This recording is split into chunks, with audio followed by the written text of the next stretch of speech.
Next contraceptive method is IUD, which is also known as intrauterine device. Mainly IUD बोलते हैं हम लोग उसको, IUD intrauterine devices.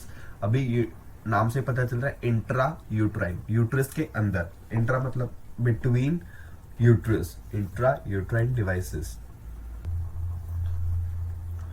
Now, these IUDs are inserted by expert nurses or doctors in the uterus via vagina. जैसे कि uterus में हमें implant करना है तो हम लोग सर्जिकल मेथड से नहीं करेंगे, वाया वजाइना ही जाता है IUD.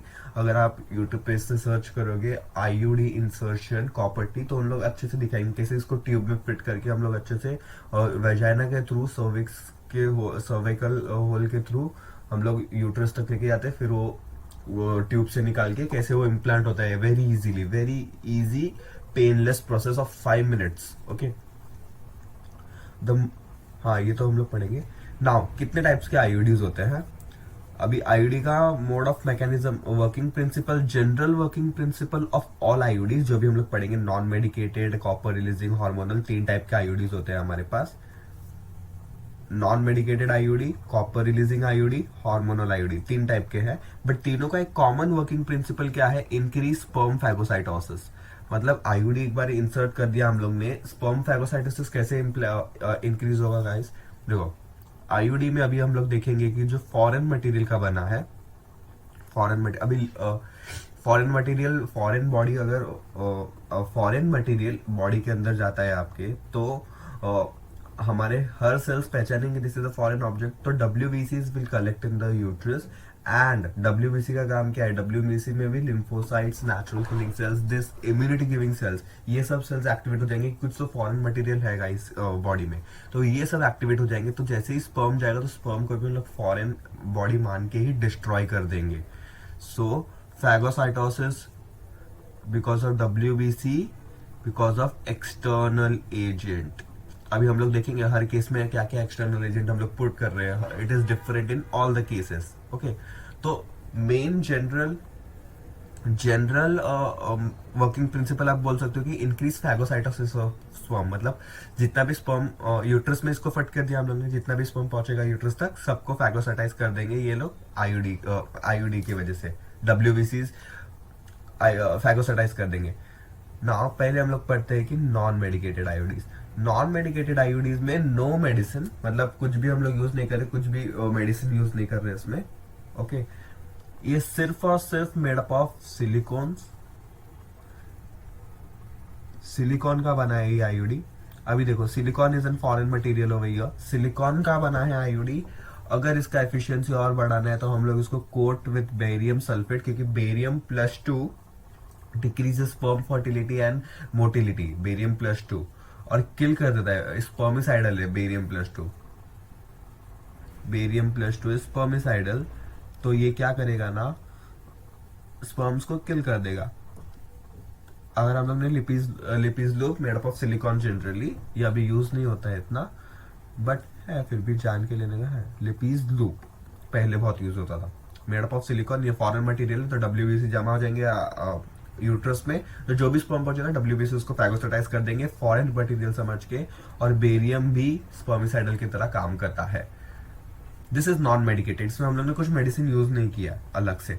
Okay, now copper releasing IUD, ये तो पता चल गया. कॉपर रिलीजिंग सबसे पहला नाम तो आता है कॉपर टी, उसके जैसा ये कुछ कॉपर 7 और एक है मल्टीलोड 375. नाउ कॉपर टी कुछ इस तरह के शेप का होता है, टी शेप्ड का होता है जनरली. नॉट मतलब इतना एग्जैक्ट टी शेप नहीं होता है, ऐसे कुछ होता है, बेंट लगता है, बेंट शेप का होता है copper T. And this thread Hanks outside the, outside मतलब वजाइना के अंदर तक आ जाता है ये थ्रेड, यूट्रस से हैंग होके, ताकि female can check this thread. मतलब ये थ्रेड है तो हाँ हाँ कॉपर है, मतलब आईयूडी है प्रेजेंट अपने प्लेस पे.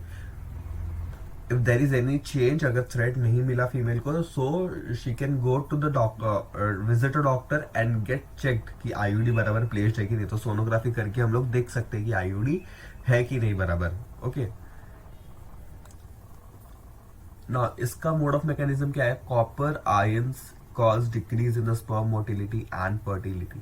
अभी इसमें क्या होता है ना, the IUD is made up of copper and copper ions धीरे धीरे करके उसमें इस आईयूडी से निकलते जाते हैं, धीरे धीरे ये कॉपर रिलीज करते जाता है.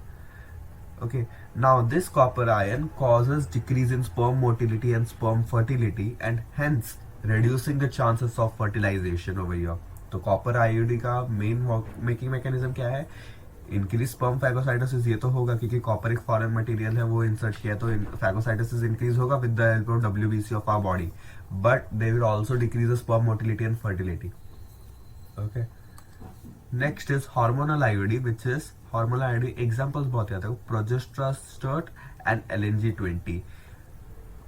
And the common examples are progesterone and LNG-20 make the uterus unsuitable for implantation and cervix hostile for the sperm in plus ये फैगोसाइटोसिस से इंक्रीज करेगा. तो इस तरीके से आईओडीज हो गए ये. ओके, नाउ इसका और एक बहुत इंपॉर्टेंट है, it is the most accepted form of contraceptive for spacing childrens delaying pregnancy. मतलब इनका अराउंड स्पैन होता है आईयूडीज का 3 to 5 years. एक बार आपने कॉपर टी लगा लिया, एक बार आपने कोई भी आईयूडी इंसर्ट कर लिया, तो 3 to 5 years के लिए आपके पास नील चांसेस ऑफ प्रेगनेंसी हो जाता है. So the couple which wants to space, मतलब एक चाइल्ड होने के बाद you want to space the birth of the next child and you are always मतलब you are always like you don't want to use pills daily, you don't want to use another barrier method, you don't want to go for natural. तो आप IUD insert कर लो, 3 से 5 साल की आपकी छुट्टी हो जाएगी, no tension. Then after 3 to 4 years उसकी पावर ऐसे भी खत्म हो जाती है, और you can get the IUD remove by a doctor and then you can try for another conceive or another pregnancy if you want. So it is best for spacing between children. मतलब 3 to 5 years का gap तो होना चाहिए siblings में, तो इतना gap चलता है, इसलिए 3 to 5 years के लिए it is very important because it is spacing में अच्छा रहता है, डिलेज प्रेगनेंसी.